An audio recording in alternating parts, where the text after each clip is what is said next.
Hello and welcome to My Arab Dad, the podcast where we interview Arabs from all over the world to explore the layered, complex, and incredible relationships we have with our dads.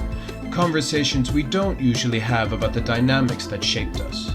If you're an Arab dad, partnered with one, a baba to be, or simply have one, then this is the show for you. I'm your host, Ibrahim Kamel, and this is deeply personal to me. I have an Arab dad. I am an Arab dad. So I want to delve into what makes us tick with equal parts humor, compassion, and insight. In today's episode, my guest Mohamad shares the growing pains his family experienced when his dad moved back from working abroad, his dad's outbursts that seemingly came out of nowhere, and the meaningful self-reflection his dad has undertaken in recent years. At the end of the episode, Mohamad shares valuable advice to Arab dads today. Let's get started. Hello everyone and welcome to My Arab Dad. I am joined today by Mohamad. Hi Mohamad. Hi. Could you tell me a little bit about yourself? Alright, so my name is Mohamad Ali, if you want to go long. I'm originally Lebanese, born and raised in Trablus, Lebanon, Tripoli, lived there for the bigger part of the first 18 years of my life. Went to school there, had my family there, very close community. I then moved on to do my undergrad in another part of Lebanon, in Byblos, and then moved to the US afterwards. Did my master's, got a nice job. Yeah, I'm now in London. I work as a data scientist, and I just recently founded my own business. So this is exciting times. Nice. What's the business? Exciting times. It's an AI consultancy. Nice. Yep. So I also just founded my own business. So That's incredible. There are two business owners. Sitting right here. Very recent. I love using the term. I'm like, have I gotten a client yet? One, but am I a business owner? Yes. Hell, of course you are. I was talking with a friend of mine who was like, a very clever term to use if somebody asks how your business is doing is to say it's pre-revenue.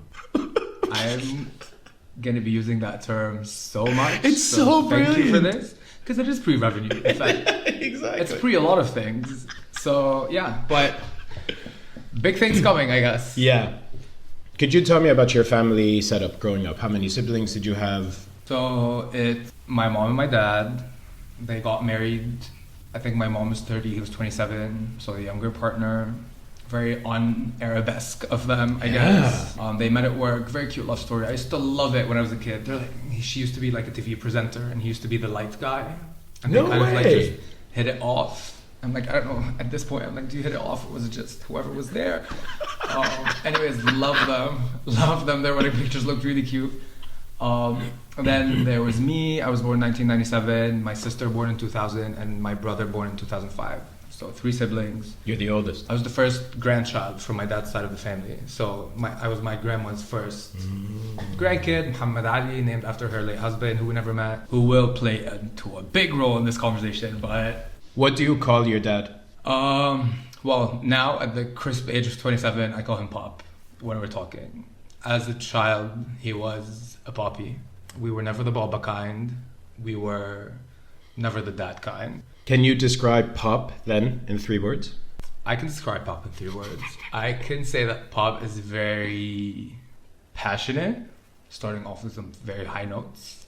He's a very passionate man. And I say that because of mostly his behavior or like his demeanor towards his career. He's always been very passionate about what he does.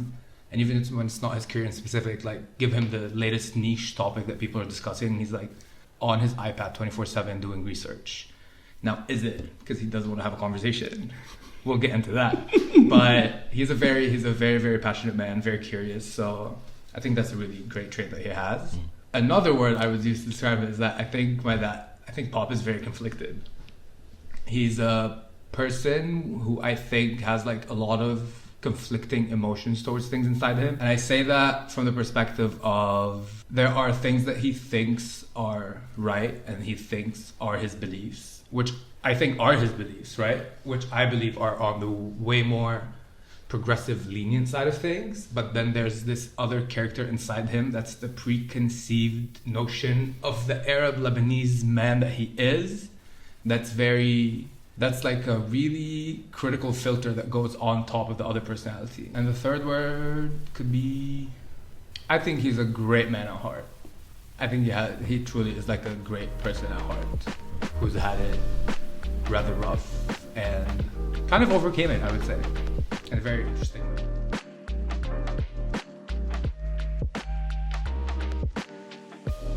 So, kind of with those 3 words in mind, what was your dad's dynamic like with you versus your siblings? Like, kind of paint that picture for me. Okay. So just to like add this as a little caveat, my dad moved away when I was, I think 3. So when my sister was born was the first time he like gets a job abroad. Because situation in Lebanon wasn't that great. Mm-hmm. He got a job outside. He would come back and visit every 2-3 months for like a week or 2, which I think was very good and consistent. But the memory of it all is he would come for 2 weeks. The first 2 days are us spending, and these are like one of my cutest memories from my childhood. He would come, we would all be ready to open up the bags because, you know, there's presents in them. And we'd spend the next 2 days playing them before we got bored. And then it's giving very like tourist at home. Yeah. So he comes, we're doing the restaurants, we're doing the mountains, we're doing the beaches. So it was always a lot of fun. And then things kind of changed. He had trouble with his work. At some point, I know there was like a gap for 1 year when I was 15 or 14 where he came back home for a year. And that was like I mean, I think you can imagine it like someone who really doesn't live in your space. And whenever he comes, it's vacation time, who just like decided that, well, I'm moving in now. And guess who I am? The father. And because we were so used to these 2-week visits, we would like kind of pause our lives when those happened. Yeah. So I'm like, well, my dad's here, can go out, can do all of that, blah, blah, blah. So I think a part of him thought that we just didn't do these things. No, but yeah, it was like a huge dynamic shift. And this is where conflict, this is I think the first memory that I got of, oh, we don't do well together. It was very like, you're trying to police my life being who exactly, right? In retrospect, I think a big part of it was also financial. Because at the end of the day, the guy had no job for a year and he was like living off of his savings, which I don't know how long those used to stretch, but it can't be a whole year for 3 kids. So I think the whole going out all the time, having this social life. But yeah, he came and he saw and he was like, well, I don't really love what's going on. Yeah, I'm not down. Exactly. I don't know how I feel about all this. So there was this restraint from us to like kind of do less. And there was this like buffer layer, which was my mom, who would get the crap from him. And then she'd get the dissatisfaction from us. So she was kind of like the bouncing board for both of us. I know she didn't have a great time doing that. My dad also lived abroad. Okay. He would come back once every 3 or 4 months, stay for a week, but he wasn't fun. So when he came, there was a lot of anxiety in the build-up. And I think, like, now that I think about it, I think he was probably quite upset at the fact that his family weren't very happy to see him. I think... Okay, I'm not going to speak on behalf of my mom and my sister. I'm just going to talk on behalf of myself. We didn't have, like 1 or 2 weeks of fun. It was just... And the second he would leave, it was just like... I hate how that strikes a nerve. You feel your life is like on pause for the longest time, and you're like waiting for the day that... Yes. You're like, okay, week 1 is done. Good. We had the drama. An asteroid flew across the living room on Tuesday. When's the flight? When's the flight? Mind you, we're all excited at that point. Everyone included. Yeah. Mom, siblings. I wouldn't say he is a short-tempered man, but very silent. So he will build up. It's like someone taking notes without you knowing. Ooh. But that's the thing. It was always this build-up happens. This sort of aggressive outburst of I'm not here وما بتعرفوا تظبطوا البيت I left the kids for you ما بتعرفوا تربيهم. Yeah, you don't know how to raise them. The house is not in order. Yeah. So this outburst happens. Me and my siblings are not the kind of kids who would have been like just sat there and be like okay and or like send anything back. It's giving in that set circumstance we're retreating until stuff cools down. I hate that. Again, shoving stuff under the rug, our hobby, a talent, a religion at this point. Pastime. A religion. It's crazy. But yeah, it's just struck a nerve when you said that. Cause I'm like, the waiting for the flight Yeah. I'm like, "Oh, let me drop you off. Yeah. Let me drop you off."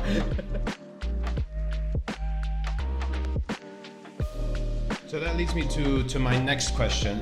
Thinking much more narrowly and focused on your relationship with your dad, just the dynamic between the two of you. What was it like growing up, and what's it like now? So my relationship with him was very, "Oh, hi, Mohamad Ali. So good job on this exam, good job on that, blah, blah, blah." Very, "Okay, let's go and try to like," when he's back in Lebanon, "Oh, let's go try our favorite safayah place." Because it's like a me and him. Safayah? Sfiha b'lahma. It's kind of like a lahma b'ajin. Oh, okay. But it's very like Travelsi. Oh, like safayah, as in like slices, yeah? No, that's it's not a what pita bread that's stuffed with like minced meat and then grilled. Ooh. Incredible stuff. Even when you Lebanese, you guys, even and after food. like fight night, we still go do it. We still do it in the morning because I'm like, I'm not letting your behavior stop me from getting my sfiha. I do apologize, sir. But that was a ritual, and that was a ritual that we still maintain until today. Yeah. Like, every time we're both in Lebanon, I'm like, let's go have a sfiha. Yeah. It's a good breakfast. It's a good bonding moment. Yeah. To the extent of which I am allowed to bond. I don't know. I was picture perfect. Yeah, it sounds like eldest it. son, truly. Yeah. And then college happens, and then I actually get to do the things I want. One, I went into engineering. Shocking news for everyone listening. Shocking news for everyone listening. The eldest of an Arab family went into engineering. So again, wow. Yeah. Check the box for him. Yeah. Incredible news. Got my own scholarship. But yes, and then then the big 2 years happened where he moved back and things were rough financially, and it was me in college. I lived in dorms because I was like, I'm done being home. Of course. It's a valid time for me to leave, although it was 30 minutes away from home. So yeah, things then started getting different. The piercings came in. I think we had this over 3 different trips that he had to Lebanon. He comes close to my ear and he's like, "Is this a piercing?" I'm like, "It's the same one you saw in June." He's like, "So you've had that for a while?" طب ليه? Why? Mind you, does it come out in the outburst that we have after 1 week? Ah, there you go. Oh, well, you're gonna go. We'll put the piercing. But again, that's when it comes up. It comes up, but at that time, it's coming up with a list of 50 things. Yeah. So it's kind of diluted. Like, if you wanted to say something about it, say it.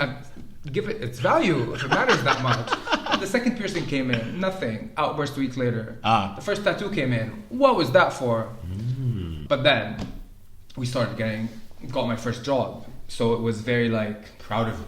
You're an adult. But I think then the tone started shifting of when he would rather have the anger outbursts when I'm not there. So it's he's having them in private with your if mom. He has something to say, it's my mom who's hearing about it. The messenger. Which, one, unfair to her. Two, agreed. If you have something to say, why are you ashamed to say it? That was always in my head. I'm like, say it to me. And that at some point leads to such an isolation to that, now we no longer talk. At some point when I was in college, I would call him like once a month.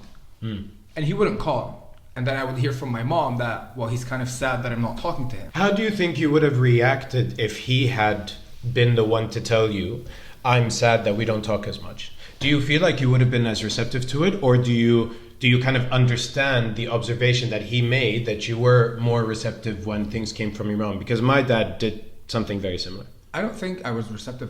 When it came from my mom, it was, so he wants me to talk to him. Well, that's not going to happen. He knows how to call me. When you reflect on like the evolution of your relationship with your dad, what are some like key things that come to mind? Still very, I don't know how I'm going to pick up the phone and call you and start a conversation with you. Because it's very, I feel like it's always very superficial. Hi, Habibi, how are you?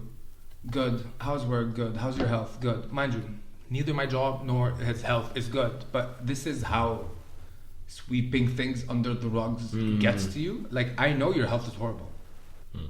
And you know, my job is on the line. But all's good, alhamdulillah. Great. Love that you talk to me. Talk to me soon.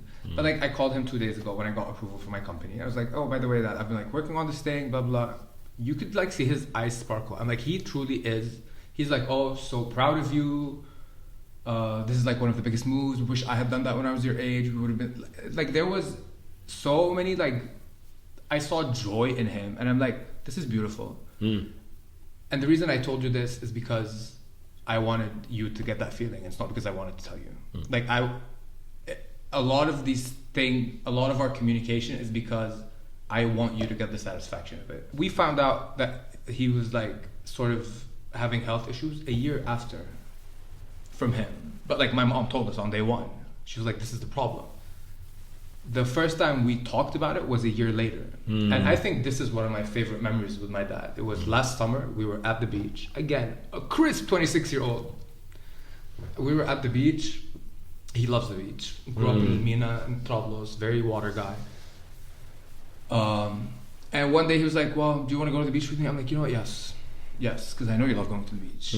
And sometimes, you know, you go back to where you're from, like in my case, Lebanon, you're busy seeing all the friends, all the family. You're just like, you know, let's make time. Let's go to the beach. We're sitting down, we're having a coffee by the water, and he's like, I just want to tell you that I like really appreciate everything you're doing for this family. And I'm like, wow. I had to sit up because I was like, I'm like, is this about to be feelings? Yeah. I was truly taken aback by the statement. And then we proceeded to talk for the next 2 hours about his career, his life choices, my life choices, his health. Everything was just on the table. And I went out of this conversation, one, gagged, because I was like shocked, but also sort of like not like heartbroken, but there was something in me that was like, this is a man who's been through so much and is now feeling very defeated because he lost the provider role and he doesn't know any other role. And he's now trying to engage with that other role, whatever that may be. I see change, and call me a hopeless romantic, but like in a family way. I don't know what that word may be, but I'm like, you know what? I'm like, you know what? Maybe there is a glimmer. Maybe internal optimism kind of exactly. thing. I'm like, you know what? Maybe this will be a happy family picture in 5 years. I don't know. But yeah, there's a sense of remorse in him that just feels, he just feels like he messed up somewhere and doesn't know how to rectify it. And I want to make him feel better about it. You briefly mentioned your granddad. Yeah. What was your dad's upbringing like? Okay, great point. So my granddad was a shipping boat. Well, he was worker. he was a like captain, he was working at sea. So not captain, but he was crew. He was like crew. So he was very much like not greatly present in my dad's upbringing. So my dad was also mostly raised around his mother, who is Palestinian refugee with whatever trauma that comes with, which is a lot. So like, she's been through it. When she was married to my grandfather at 13, so she had my dad at 15. So he was being brought up by someone younger than my brother right now. Oof. Right? The story is, I don't want to talk negatively about anyone who is no longer with us. Yeah. None of the stories indicate that my grandfather was a good man. He was not a good husband. He was not a good father. He was a violent kind of person with both my grandmother and her kids. So he did pass away at like a crisp 30. So my dad did grow up in a rather aggressive household. But it was a lot of on the streets. Like, you know how, well, if it's a single mom raising 6 big men, like my uncles, she's like, okay, go. Go, play your football, do your thing, come back at the end of the day, shower, go to bed. And they were all kind of mischievous kids. Again, I think it's the lack of a father. I think it's also the environment in which they were brought up in a very underprivileged community in the suburbs of El Mina and Trablos. But like, he's the one everyone falls back to. He's like the one responsible for my grandmother and his disabled brother. So there's a lot of responsibility when it comes to that. I mean, so being they had 2 houses to be responsible for. And also being disabled in the Arab world today is difficult. Correct. You know, it's not very accessible. Like, I mean, obviously it's starting to get better, right? Right. But being disabled in Lebanon, I mean, actually anywhere in the world, in the 70s and 80s, And it's a mental disability, so it's even like there's the stigma about it. There's the whole what is this even? That's interesting because I see parallels between, and obviously correct me if I'm wrong, but I see parallels between what your dad was exposed to as like a father figure, but he's very like, no, like I'm going to be active in their lives in comparison to like his frame of reference. He did it better. He did it much better, and he probably thought, I'm being a very, very active dad right now. I'm just gonna go there. I'm like, you know how I always say I want to be a better father than my father. I feel like everyone says that. Apology to all fathers out there, but like, do better, go on. Anyways, but I think in his perspective, him doing better is him being less involved, because the 2-3 weeks, something similar to what you were talking about your dad. Like he would come for a week, but he's coming and he's like, oh, I'm letting it be known that I'm here. Yeah. You know? Whereas for him it was, you know, I'm coming, I'm just going to watch and observe. Light touch. Yeah, but then at some point, well, I am sick of it, so you're going to hear about it. But then there was always, like you could feel it, that he was like sorry for the fact that he just had his outburst. And he would like try to make it better. So these were very out of his control, and I think it's because he didn't really have the tools to understand that, okay, if you want to be less aggressive than your father, what else should you do? He just decided that I want to be less aggressive, but then all of these pent-up opinions he had had to come out somehow, and they were in the form of these outbursts. It also sounds like he has a very delayed way of confronting his own emotions. Yeah, I don't think you could have said it more accurately. Extremely delayed. Oh. Very delayed. It also kind of, I don't know, maybe I'm like philosophizing too much here, but it also kind of seems like he is like viewing his emotions, but from like kind of a bit of a backseat. And he has all of these different kind of reactions to things that are happening around him, and he's not realizing the extent to which they're affecting him until he's like, no, this is driving me crazy, so I'm gonna have an outburst. And then he goes, oh, shouldn't have done that, shouldn't have had the outburst, and now I can confront, I'm disappointed that Mohamad doesn't speak to me that often, or that whatever it is. But doesn't balls them up, has the outburst, I'll forget they happened. Well, there are 4 people around you who are living in like constant anxiety, so I don't think we forgot about it. I clearly didn't forget about it. I'm talking about it. So. Yeah. But in a certain way, it's not to justify it, but I think compared to a lot of fathers that I have witnessed, like I have a lot of close friends whose houses I've lived in, was brought up in, right? Of course. Because the community brings up the Arab kid. Yeah. I am not the most, and I'm not counting my shortcomings here. I'm just saying there's shortcomings when it comes to the umbrella of social and cultural norms in the Arab world, the Lebanese one, in the north specifically. I am not your most masculine man that you're gonna find. I'm not the one playing tarnib or playing soccer. Bridge for all non-Arab listeners. Our version of bridge. Yeah, or like playing football on the weekends. Yeah. I'm the one going to watch theater and participating in music and going to piano lessons. Yeah. And he never, not that I remember, but he never was like, let's do more manly things. Which I think is bafflingly incredible. I completely agree. Like, not that he was like supportive, like, oh my god, let me go watch your musical, but it was never like, oh, what are you doing? Like, stop doing this, like.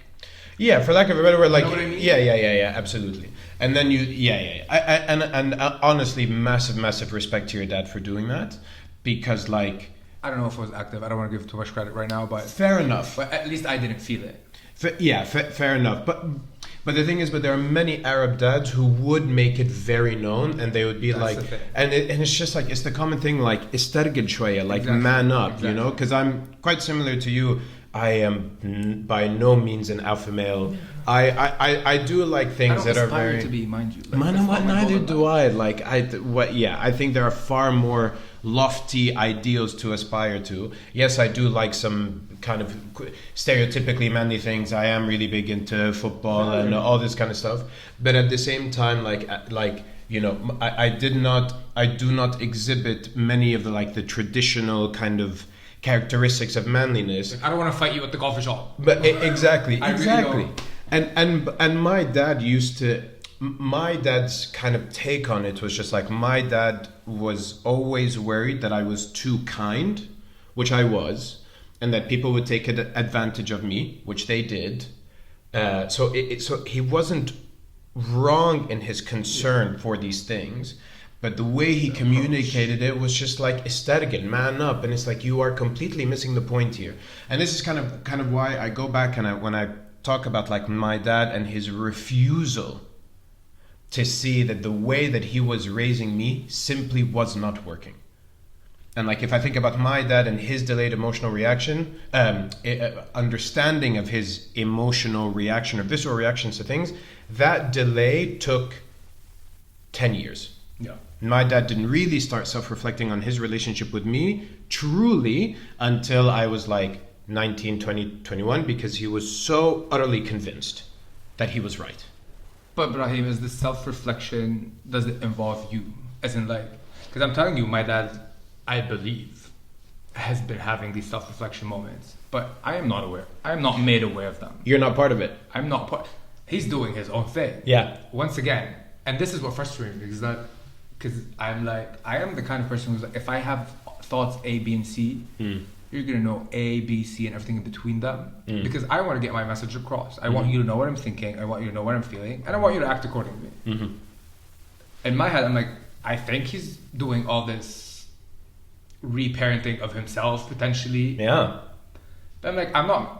Or like, maybe he is trying to do more effort on the supporting me fronts or whatnot, or being more vocal about it at least, because I'm not going to say he wasn't supportive before. But I'm like, how am I supposed to know if you don't tell me? And now if I think, I don't know, like when he came and tried to approach me about that conversation we had at the beach, and like, I was taken aback because I don't know where this is from. Yeah. I don't know what this is about. But although that happened, I still don't feel comfortable telling you what I feel, especially about a relationship. Do I think that's a shortcoming on my end? Yes. Because I think at this point, if I go and sit him down and I'm like, here's what, like, listen to this episode of this podcast where I talk about you. Let me know what you think. I think this would be a revelation in our relationship, but I also don't think I have it in me to do it. Yeah. Because he never opened the door to dialogue. And maybe I'm just being too much of a, let me find the most appropriate, diplomatic. Maybe I'm a little too weak to like go ahead and go like, you know what, I want to have this confrontation with you. Sometimes I tell myself it's because I don't care. And a big part of me is like, well, I don't, but also it's never too late to kind of like have a better relationship. Can you briefly tell me how the socio-political context of Lebanon, which is very unique in the Arab world, how that seeped its way into the home, if it did? Yeah, let's just focus socioeconomic. Yeah, agreed. Has impacted the home was always, I need to constantly provide as a father, and if I don't, then I'm not a good father. And this is what he's going through right now. It's all culminated in the fact that now he can't work for a while, and he feels like, okay, so what else do I do? Because I want to be involved in these kids' lives. These are my children. This is my wife. This is my family responsibility. If I'm not providing, what am I doing?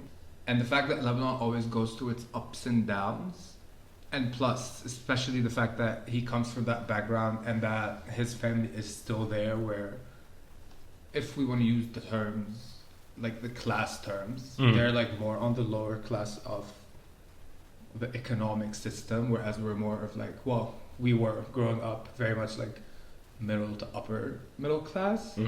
It always had this, he wanted to do the most for us. He wanted to come back with the presents. He always came back with the iPads and with the new phones and blah, blah, blah. But it was always like, there was always an argument about, we don't take these to Tata's house.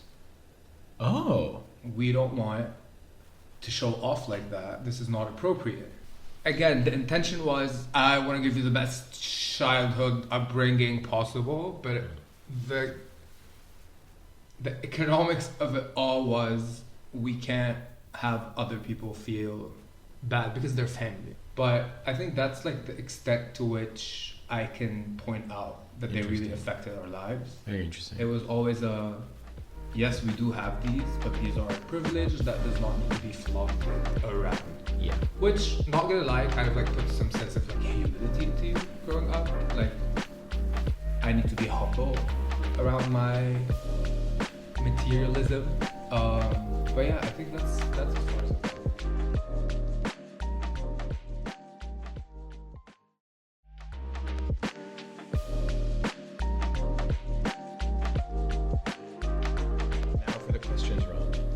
In front of me, I have 4 questions that I'd like you to choose from over 2 rounds.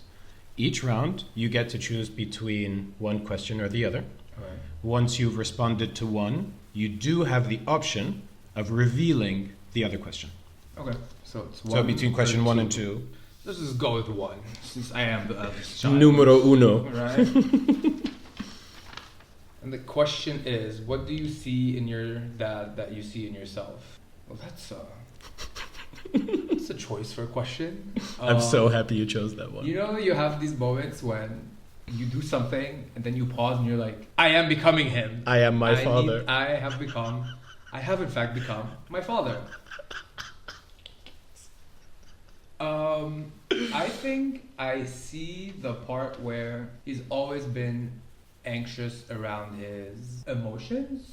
And the whole bottling things up and then coming out with them at once. I do sometimes find myself falling to these habits where I do have a conflict in my life, but I'm just gonna, you know what, like, it's fine.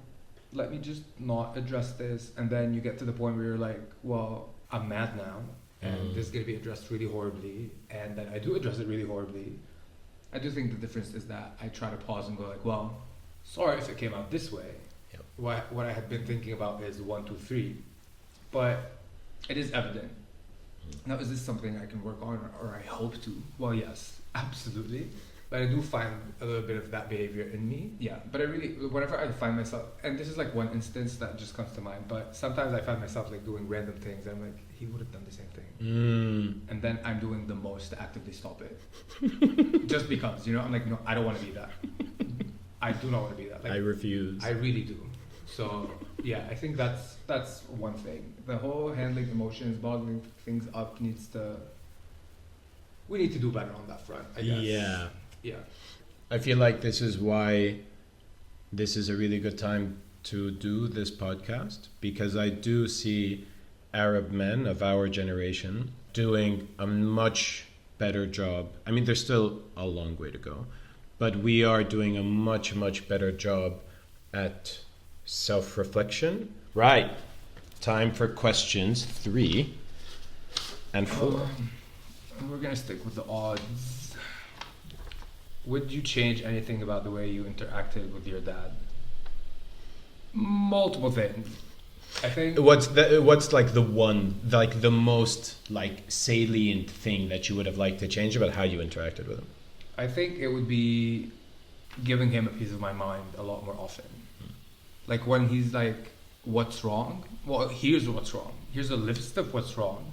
Or like when he's having a cute little outburst of his own, instead of just like letting him have it, I should have stood up and went like, well, here's how I feel about it. And now what do you have to say?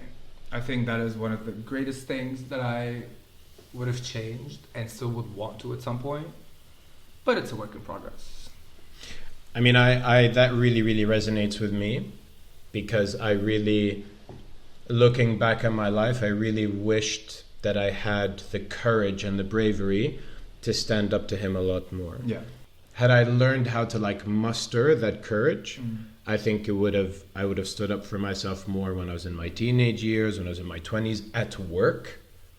Definitely with like senior male colleagues who were like kind of authoritarian, and I was just like, okay, whatever, just take it on the chin, rather than learn the diplomacy of stand up for yourself. I think if I had been courageous multiple times, it would have paid off. That's the thing, and it needs to be in such a different place as a duo, literally. Yes. That's what I think about. I'm like, this last little outburst over the summer that he has, instead of me retreating, I should have just went like, well, actually, I don't really mess with the way you think you run things or the way you think about things. This is not how this family works. You're more than welcome to be on board or not.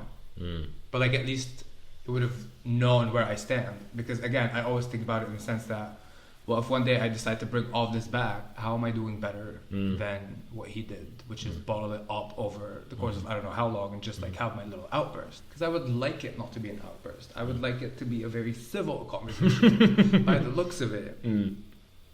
Or like judging by my character. Yeah. It's going to be more emotionally charged. I think it's going to be more emotionally charged. I love that. Yeah.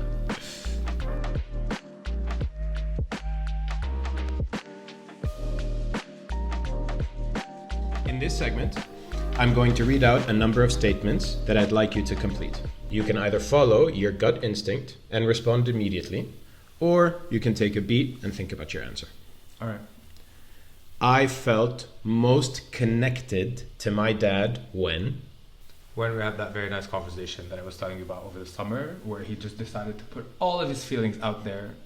Yeah, it was just such a great moment of connection that I think both of us have been wanting for a while. When you reflect back on that conversation, is that like the most kind of salient thought, or are there maybe some other things that you think about? I mean, you have kind of briefly touched on it by saying things like you're slightly sad that he's remorseful in that way. But the flip side of that is that a lot of self-reflection has happened. That's correct. It also just brings us back to, which is something I hate, that it is a relationship between two Arab men who just refuse to talk about their freaking feelings for so long and have to wait until like some, I don't know, full moon situation to like go through it. And once again, question number one, I am seeing my father in me. I don't love it. But we move on. Okay. I was most proud of my dad when?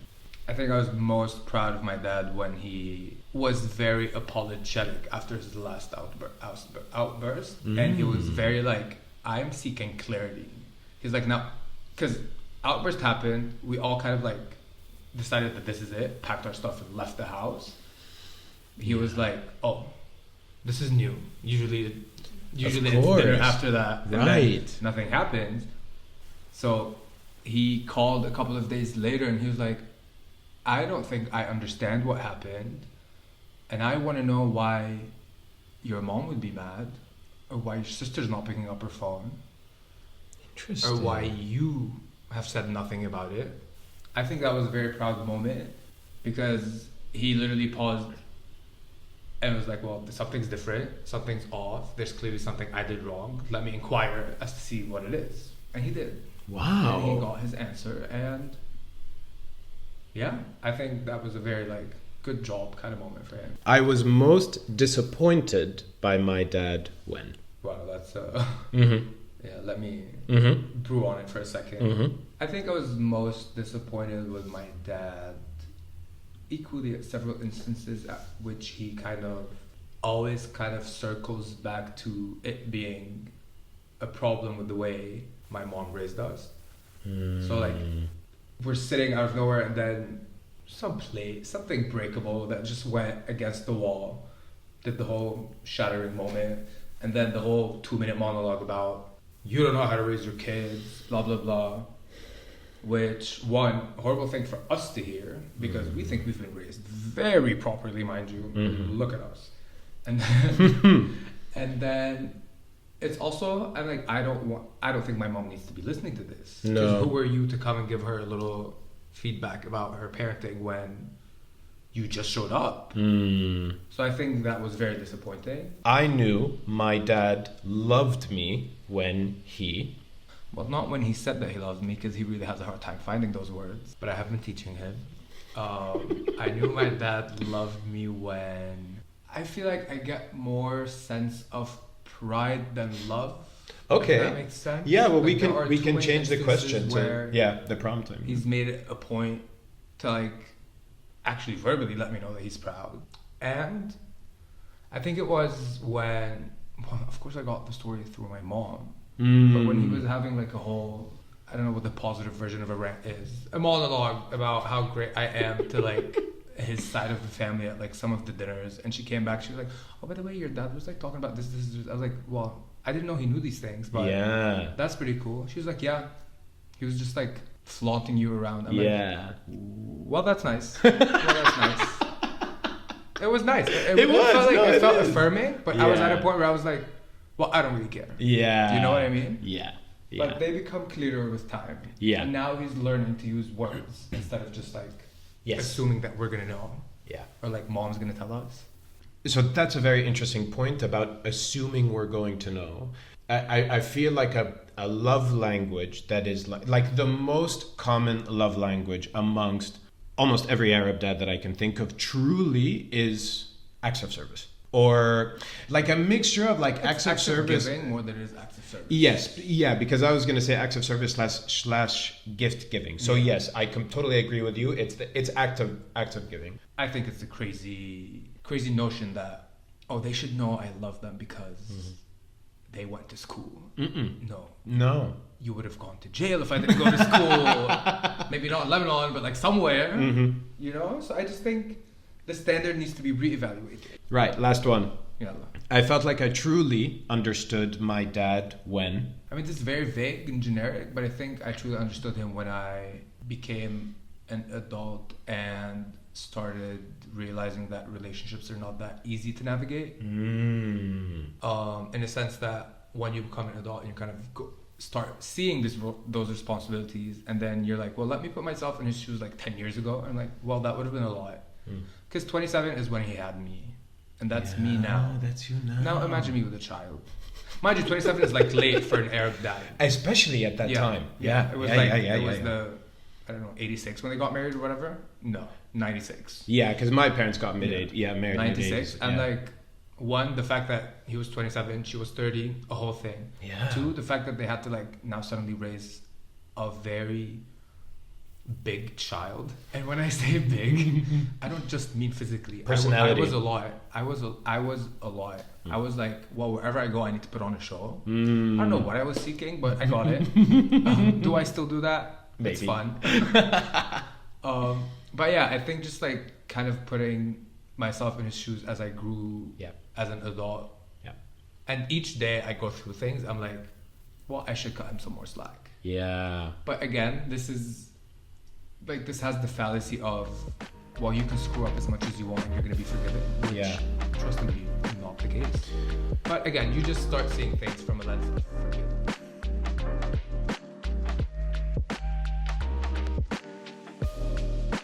So, finally, what advice would you give to any Arab dads out there today? A piece of advice I would give any dad, specifically the Arab ones, is let go of the chains of society and your fathers.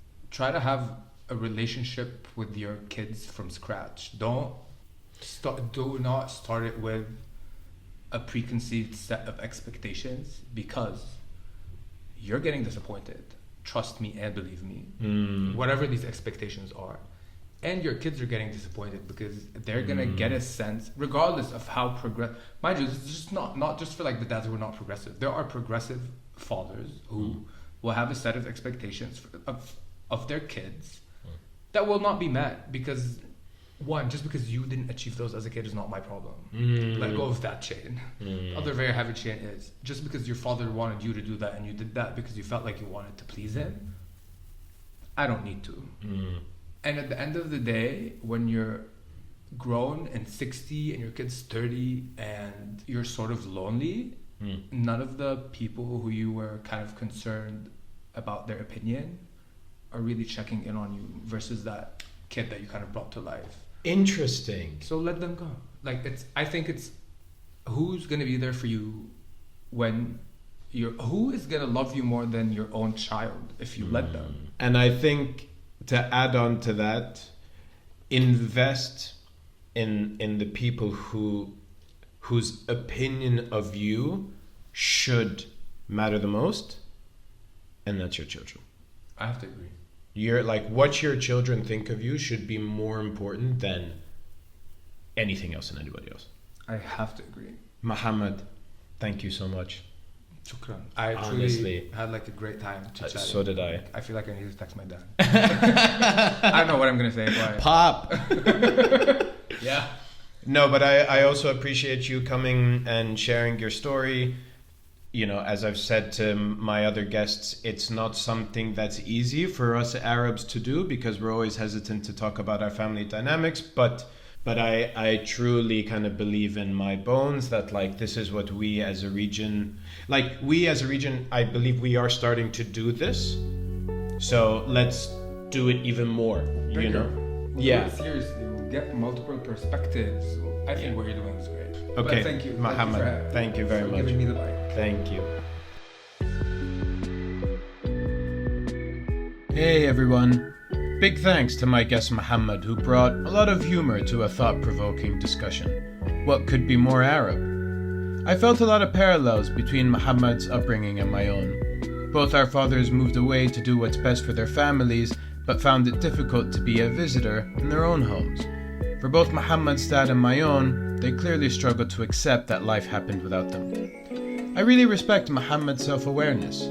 He can look inward to identify the less than ideal behaviors he's learned from his dad and what he needs to do to overcome them. That's huge, and I can't wait to see what that journey looks like for him. If you enjoyed this podcast, please hit the follow or subscribe button, and please follow me on my other socials.